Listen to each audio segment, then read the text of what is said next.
Ok. Daqui para frente está gravando, tá, gente? Tá bom. Bom, então, sejam bem-vindas à disciplina Economia Clássica. Vocês estão enxergando a tela aí do slide? Os precursores, Sim. os precursores da teoria econômica. Então, vamos lá. Eu acho que o meu mouse vocês não enxergam, né?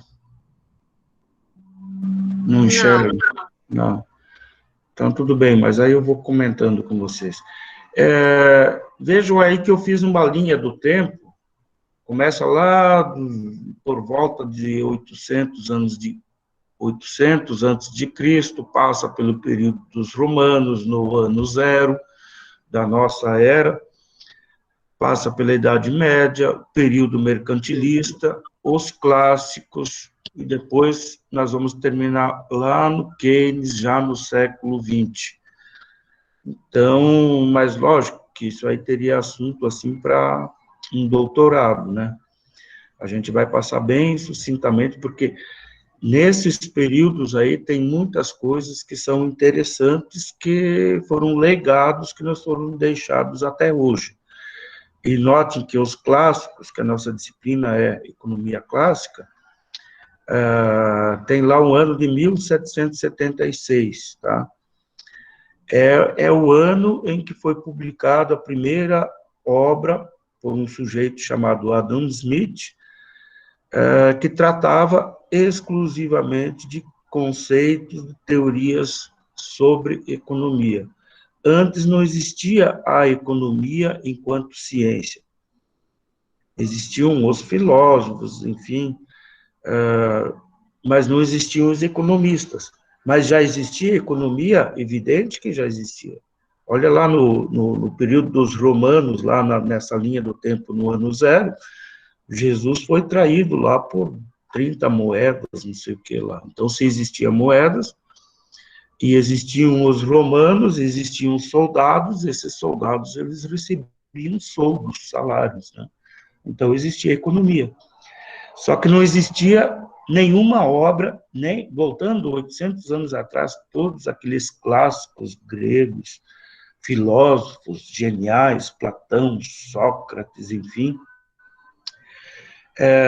e todo o legado que eles nos deixaram, eu não sei se eu tenho aqui nessa anotação aí, ó, lá embaixo, bem no finalzinho, outros legados que eles nos deixaram, né? A democracia que nós vivemos hoje, os regimes democráticos pelo mundo, é um legado do período dos gregos. Os gregos tinham o costume de, o sujeito ia lá, vários assistindo, o sujeito subia lá numa pedra lá e discursava. Em italiano é conversar, falar é parlar, e daí vem parlamentare, e são os nossos parlamentares hoje que estão lá no Congresso, defendendo, entre aspas, os nossos direitos, né? Então, a democracia é um legado dos gregos, da civilização, do período dos gregos clássicos lá, de em torno de 800 antes de Cristo.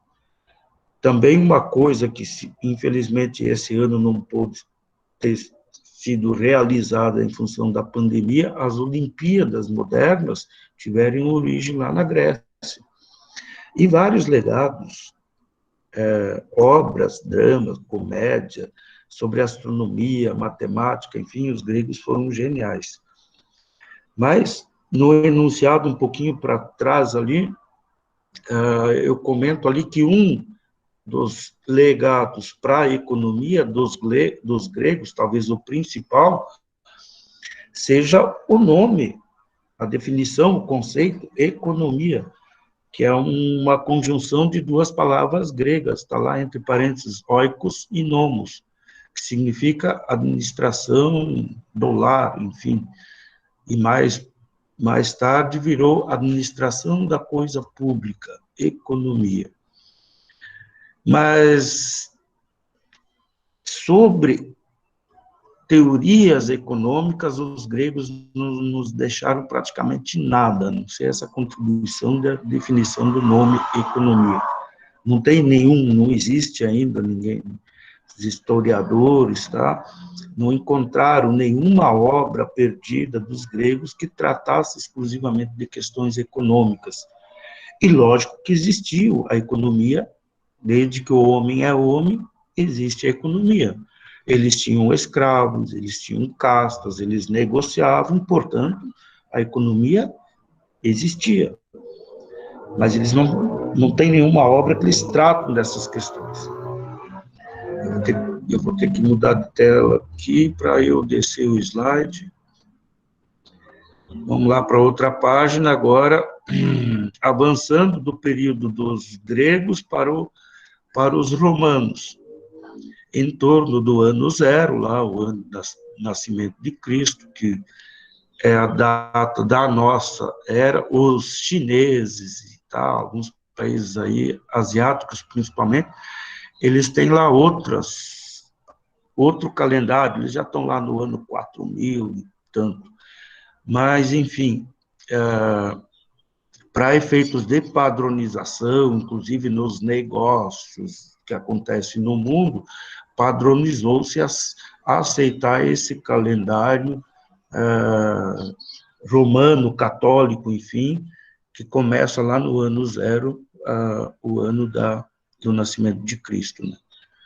Por isso que, quando você vai fazer algum documento em cartório, tá, eles têm essa pompa de registrar lá no ano no ano 2020 de nosso Senhor Jesus Cristo, não sei o quê.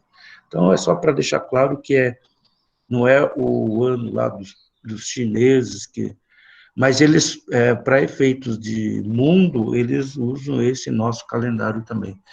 Mas, enfim, tratando dos romanos, e está lá na Bíblia, a gente sabe que Roma foi um império que, na época de Jesus Cristo, dominava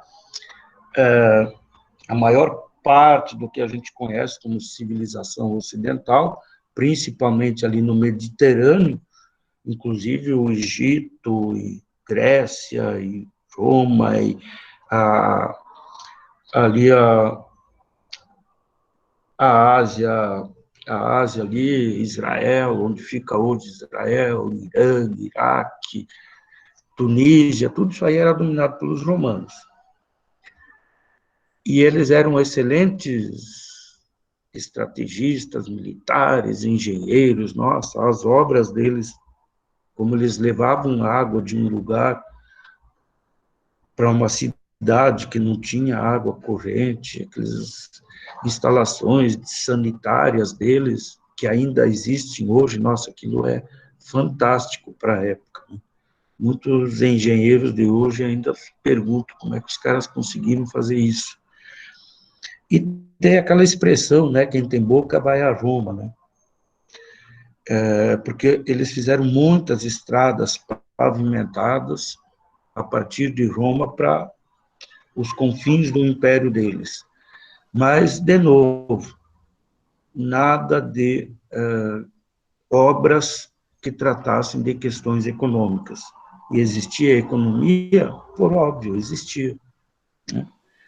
Eles tinham os exércitos, os soldados romanos, eles não ficavam lá 10, 12 anos, fazendo parte do exército, enfrentando inimigos por amor à camisa. Eles tinham lá no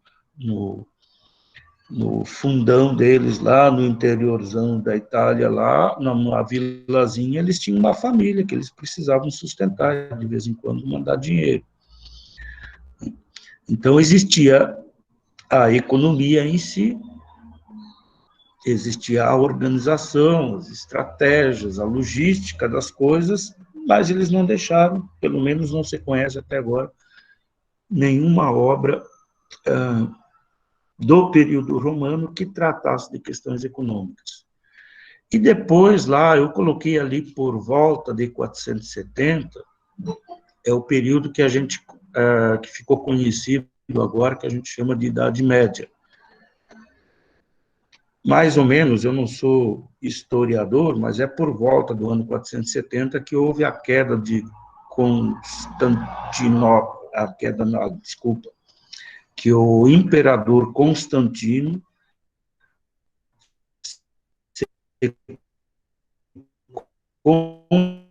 converteu para o cristianismo, depois de ser muito importante, que se ele perdesse, o Império Romano cairia, e antes de ir para essa batalha, segundo o que consta, segundo o que diz a lenda, ele teria visto um sinal no céu na forma de uma cruz. Lembrando que por volta desse ano, 470, os cristãos, eles eram perseguidos pelos romanos. Muitos iam parar em arenas para ser devorados por leões, muitos eram pregados com cruz viradas para baixo.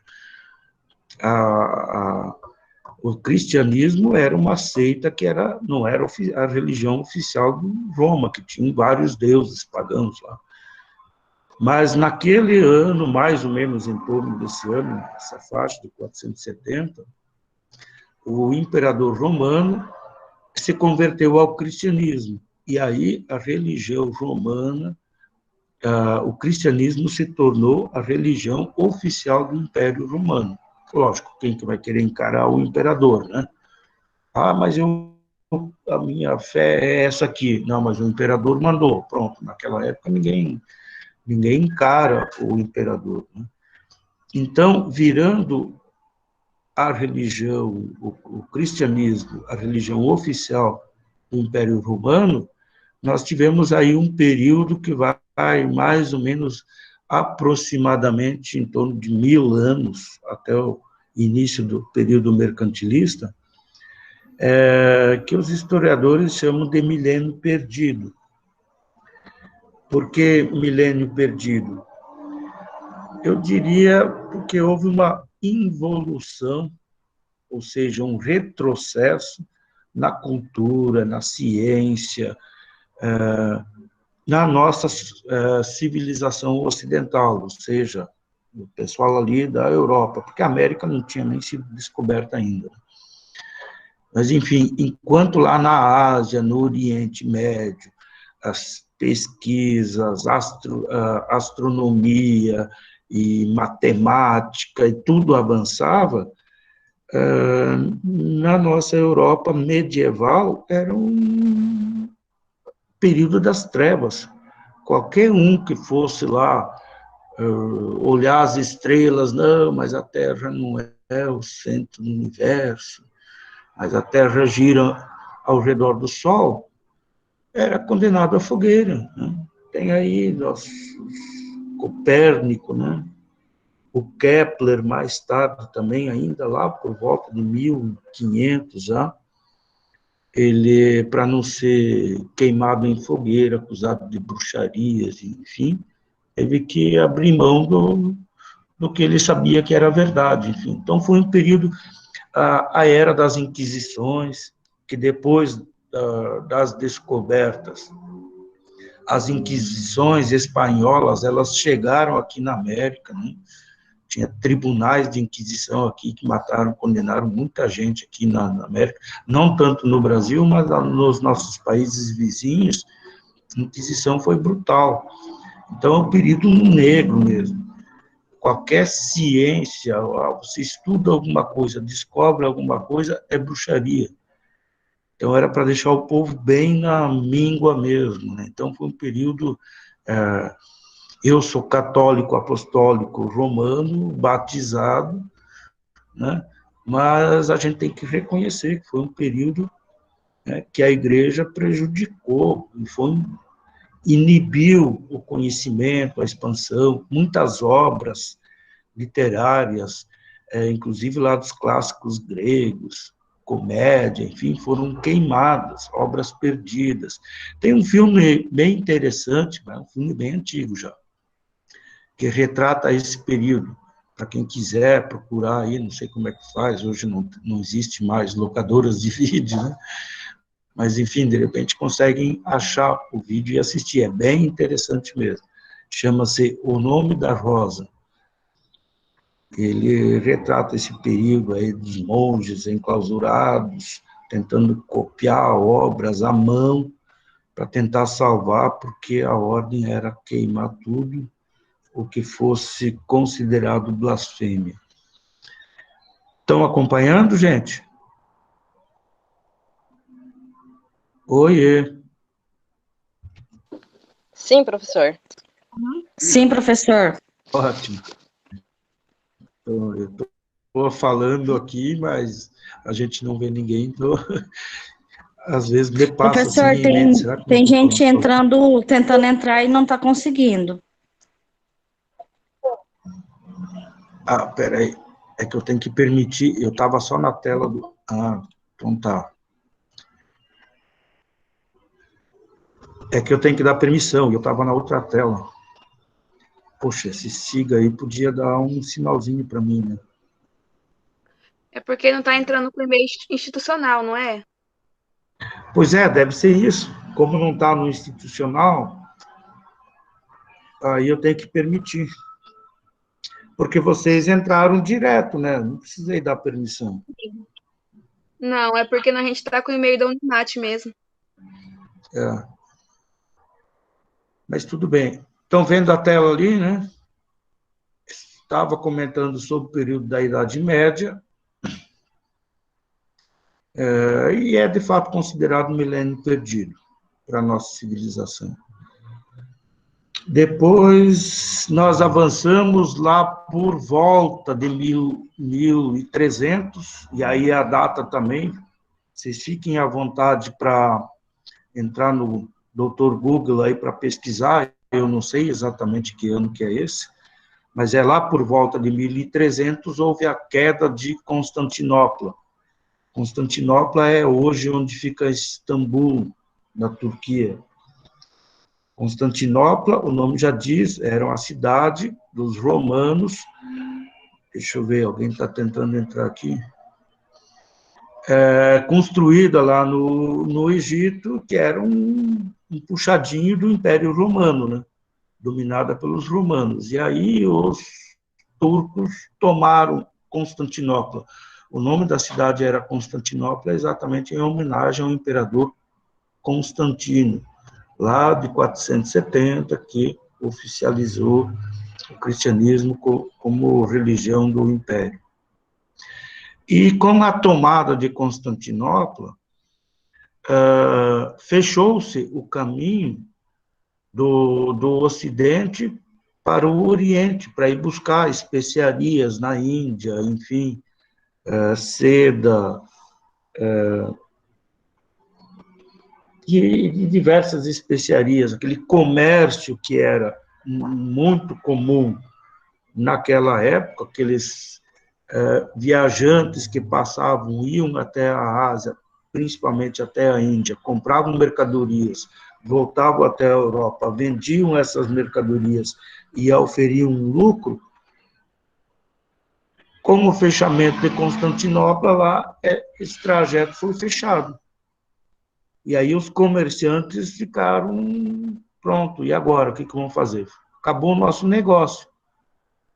Então, deu-se início, veja, que uma crise gerada lá na Turquia, a Turquia liga a Europa e a Ásia, né? Tem, nas corridas de Fórmula 1, que acontecem lá em Istambul, para quem já acompanhou, a própria pista de Fórmula 1, ela passa por 2 continentes. Tem uma ponte lá, que passando aquela ponte, a pista está no lado da Europa, volta para a ponte, está no lado da Ásia. Então, é um ponto muito estratégico que liga 2 continentes. Como os mouros tomaram aquilo dos romanos, lá por volta de 1300, aquele caminho ficou fechado. E os comerciantes europeus que dependiam dessa passagem não podiam mais ir lá buscar suas mercadorias e lucrar.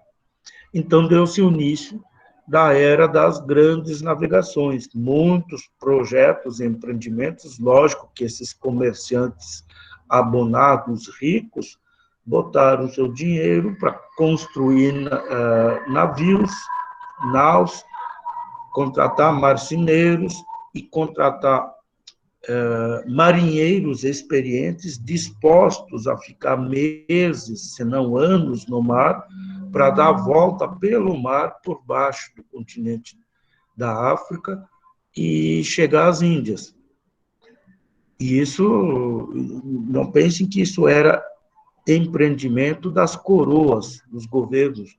Na época não eram governos ainda, mas dos reis, enfim, das coroas, da nobreza, não. Isso aí eram empreendimentos de comerciantes, com o objetivo de obter lucro no final do empreendimento, ou seja, no retorno da nave, abarrotada de mercadoria, principalmente seda, tecido de seda, e lucrar com isso vendendo aí nos principais pontos comerciais da Europa, nas principais cidades.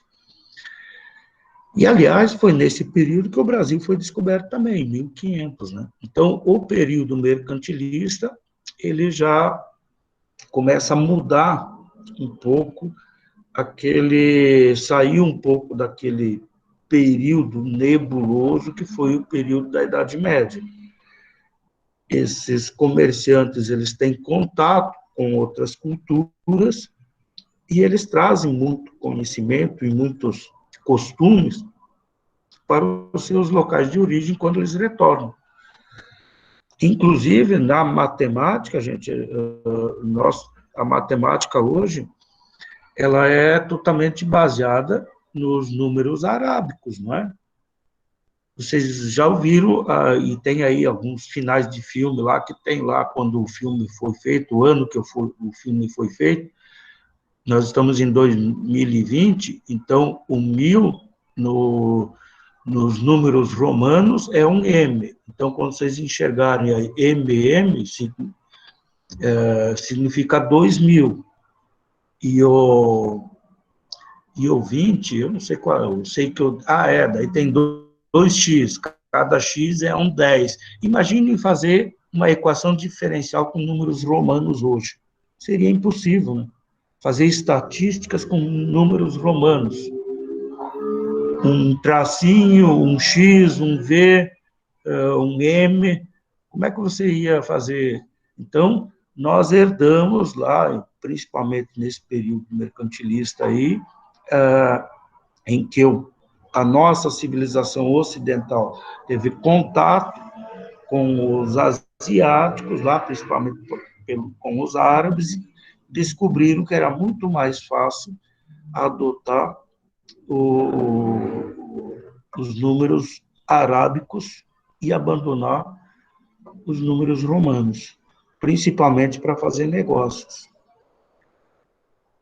Então, nesse período mercantilista, muitas transformações aconteceram, lembrando que aqui a gente está tratando da nossa civilização ocidental, que na época principalmente eram os europeus, mais tarde, por volta de 1500, o novo mundo já havia sido descoberto, então, também aqui no Brasil e no restante da América Central e América do Norte, isso é o que a gente chama de civilização ocidental. Mas os asiáticos nos deram muitas lições, e graças ao período mercantilista, a gente aprendeu muita coisa com eles. Eles nos têm deixado muitos legados. Eu vou ter que mudar lá para descer o slide.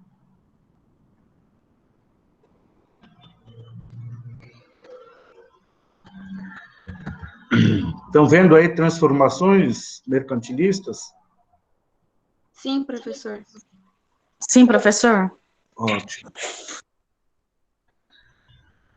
Então, uma grande transformação que aconteceu nesse período, deixa eu ver se eu volto um pouco aqui. Esse período mercantilista vai até a Era dos Clássicos, e que coincide, lógico, com a primeira revolução industrial, né? Lá por volta de 1700, meados de 1700, século XVI.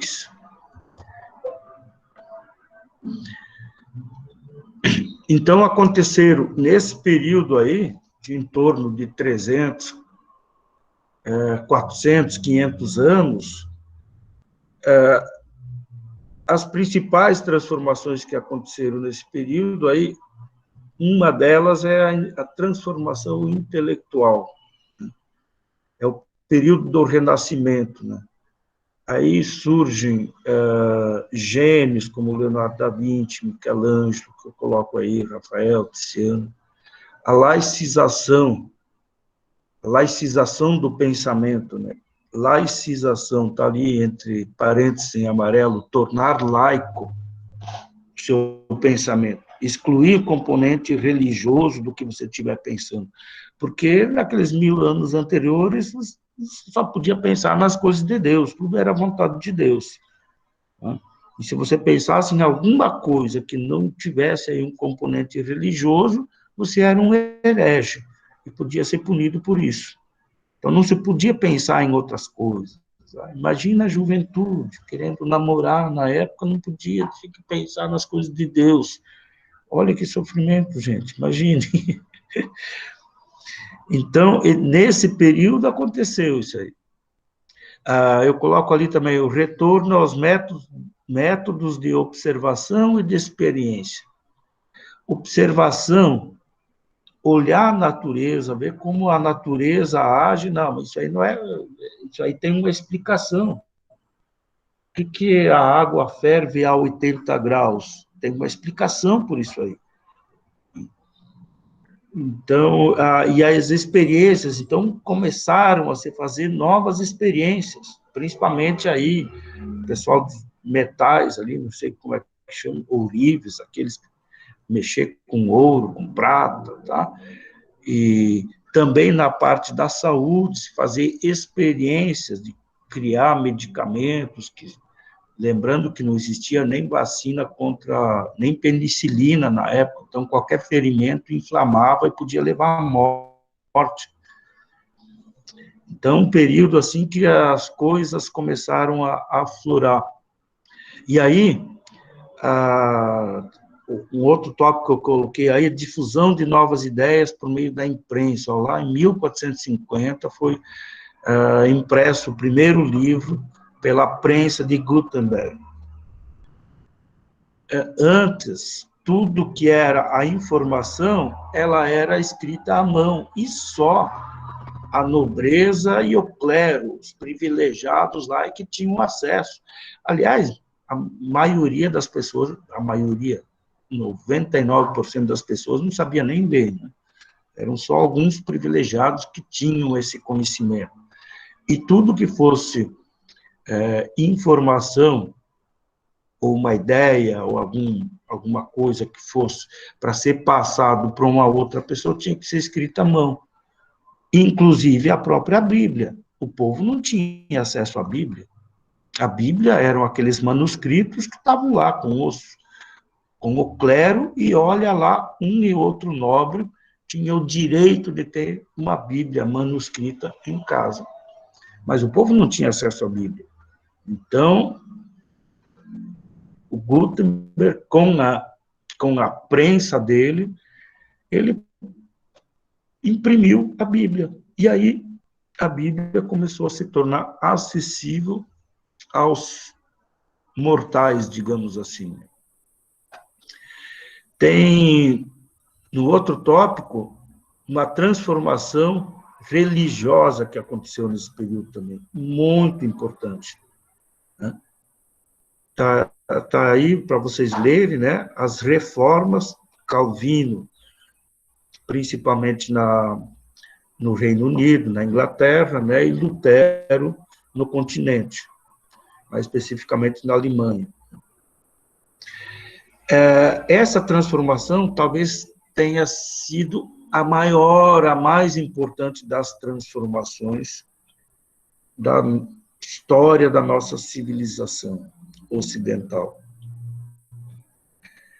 Porque note que antes, principalmente no período da Idade Média, as pessoas viviam entre a cruz e a espada, literalmente, explicando.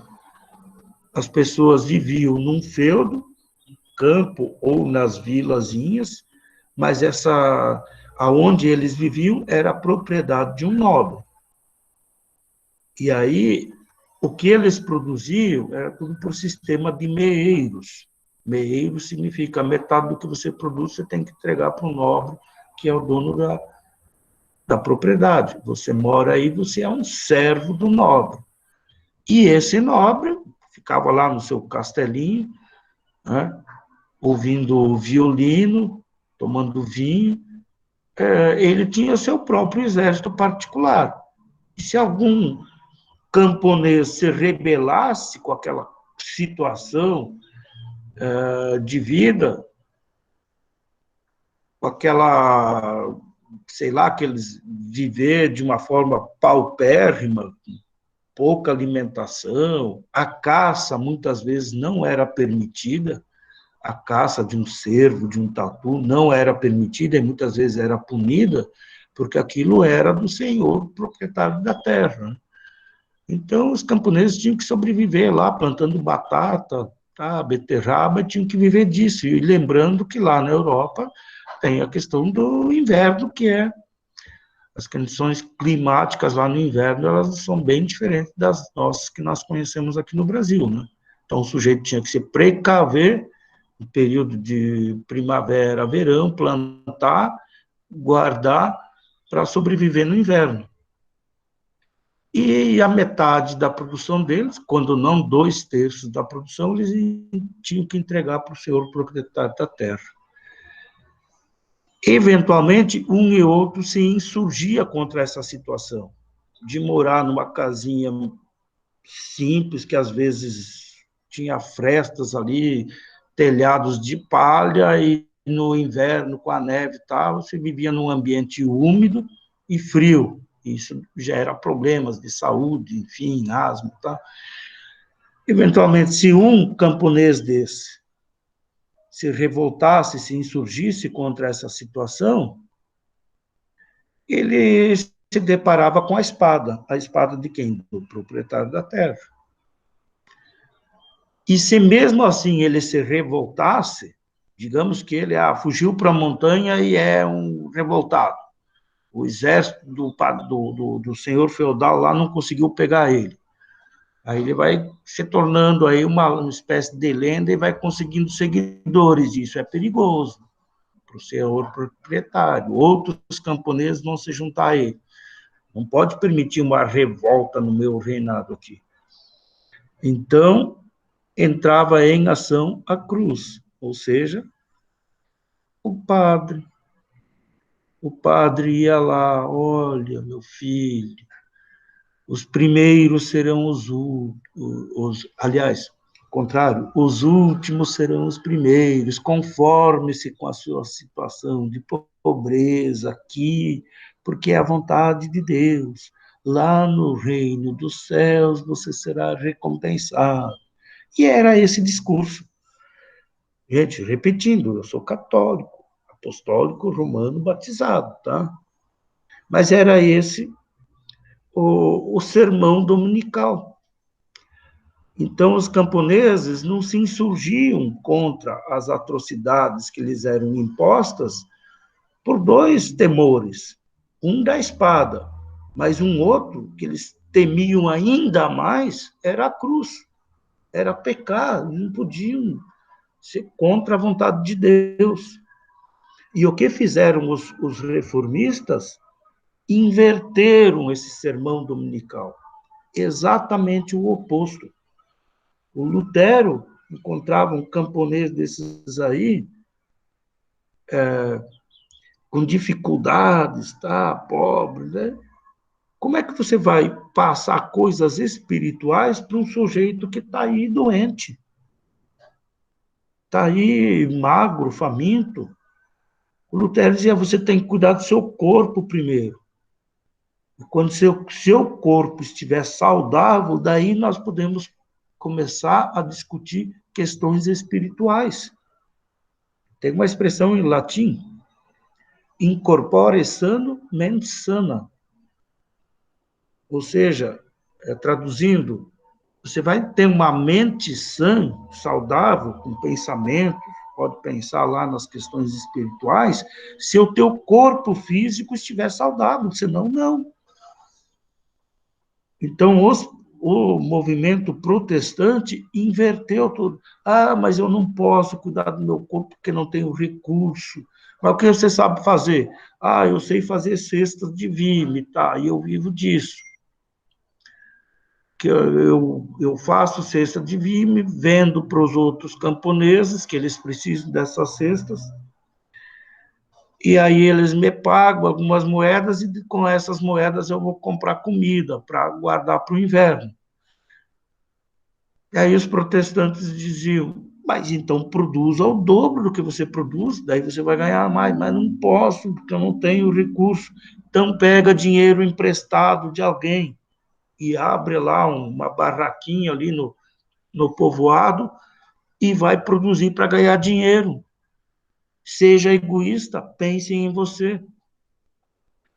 Então, essa mudança, essa transformação religiosa, eu diria, e note, vocês estão no curso de economia, eu diria que essa transformação religiosa é o germe do capitalismo que se instalaria lá na frente com a Revolução Industrial. É a busca pela riqueza individual. Lá na frente, Adam Smith fala do padeiro. O padeiro não vai acordar às 4 horas da manhã, em meio a uma tempestade de neve, para fazer o pão, para que os seus vizinhos tenham pão às 7 horas da manhã. Ele não faz isso por bondade. Não é porque o padeiro é bonzinho que ele faz esse sacrifício para que os seus vizinhos aí do vilarejo tenham um pão fresquinho às 7 horas da manhã. Ele faz isso porque ele é egoísta. E notem, não tem nada de mal em ser egoísmo. Lutero dizia isso, olha, sujeito, se você buscar o seu enriquecimento pessoal, primeiro que você vai estar cuidando do seu corpo, né? Aí você vai ter condições a gente vai ter condições de avançar em coisas espirituais, porque sem o corpo saudável não tem jeito. Segundo que, se você buscar o seu enriquecimento pessoal, você vai estar ajudando a coletividade, as pessoas que estão ao seu redor. Você vai fazer muito mais bem à sua vila, ao seu vilarejo aqui, se você buscar o enriquecimento, do que ficar aí paupérrimo aí à mercê esperando a hora da morte chegar, né? Então, note, mudam os conceitos. E aqui eu vou dar um salto lá para frente, ó, lá no século XIX, por meados de 1800, houve uma fuga de europeus para o Novo Mundo, para a América, principalmente para os Estados Unidos, por conta de conflitos religiosos na Europa. Os protestantes e os católicos, eles têm conflitos até hoje ainda, né? Lá na Irlanda, tem a Irlanda do Norte, a Irlanda a católica e a protestante, que agora eles estão meio numa trégua aí, mas até alguns anos atrás, aí vira e mexe, uma criança passava numa rua para ir para a escola, crianças da outra religião apedrejavam muitas vezes, e inclusive conflitos armados, né? Mas, principalmente no século XIX, houve uma perseguição dos católicos muito forte para cima dos protestantes, forçando-os a fugirem da Europa. E vieram para a América. Uma grande parte veio para os Estados Unidos, um país fundado com esse princípio de liberdade, laissez-faire, deixe fazer. Um país livre. E não é à toa, não, que os Estados Unidos é a maior potência há muito tempo, né? Hoje. Né? Mas foi fundada com esse princípio. Basta ver lá nos pais fundadores dos Estados Unidos o que eles botaram lá na Constituição deles. E a Constituição deles deve ter aí meia dúzia de páginas. E ela tem, eu não sei dizer exatamente quantas, mas eu acho que não tem 30 emendas em todas essas centenas de anos que ela foi escrita. E aí já a nossa Constituição, olha só, quantas emendas e reformas, nós estamos aí toda hora discutindo o PECs, proposta de emenda da Constituição. Estão discutindo agora aí os políticos, aí agora no noticiário da manhã, estão lá para rever a questão da prisão em segunda instância. Vocês sabem, né, que no final de semana aí, o ministro lá do STF liberou o cara que era o mais procurado, aí, o maior chefão do tráfico aí, não, tem direito para ficar em casa. O cara deu o endereço e disse que ia ficar em casa e agora ninguém mais acha ele. Ontem revogaram essa. O STF vai terminar o julgamento hoje, mas está 6-0 para voltar ele para a prisão. Notem, isso são tudo interpretações da Constituição que, no caso brasileiro, elas são mudadas, as interpretações são diferentes, ao belo prazer de cada um dos 11 ministros que estão lá. Na verdade, são 11 ministros, tem mais 2 turmas, isso dá 13, e tem mais o pleno do Supremo, são 14. Na verdade, nós temos 14 constituições, gente, 14. E as interpretações mudam a toda hora. Enfim, eu já tenho que voltar aqui para não me perder nesse... Mas, voltando, por questões de conflitos religiosos, muitos migraram da Europa para os Estados Unidos e também para a América. Aqui para a América do Sul. Os meus antepassados lá, eles chegaram no Brasil em 1870. Na verdade, tenho parentes nos Estados Unidos, porque primos deles tinham ido anos anteriores, e aí na época não tinha WhatsApp, né? A comunicação era por correspondência, que demorava meses para chegar. Né? Então, esses meus antepassados, eram 2 primos que chegaram no Brasil, a ideia deles era ir para os Estados Unidos também, onde já tinham familiares lá. Mas eles perderam o navio, e aí o próximo navio para os Estados Unidos só iria a partir depois de 2 ou 3 meses, uma coisa assim. Mas na semana seguinte tinha lá um navio que ia para a América do Sul, para o Brasil. E aí, como eles não queriam mais esperar, embarcaram nesse navio e vieram se deparar aqui com o sul do Brasil. E aí, graças a esse imprevisto, estou eu aqui hoje falando com vocês. Então, as transformações religiosas no período do mercantilismo, para mim, anotem isso aí, gente. Na minha opinião, estavam plantando a semente do capitalismo que viria florescer mais tarde. Mudanças do padrão de vida, gente. Está aí marcado pela reabilitação teológica da vida material em relação ao ascetismo. Exercício que leva à efetiva realização da virtude, à plenitude da vida moral. Desejo de bem-estar, de alimentação requintada. Requintada, gente. Não é alimentação requentada, não. É requintada. Notem, as pessoas lá na Idade Média, elas não tinham acesso ao sal. Sal era coisa para nobre, para rico, para o clero, para o pessoal da igreja. Pense em comer uma comida, uma carne, um arroz, tá, e não poder botar um salzinho ali. Mas sal era muito caro, era uma especiaria.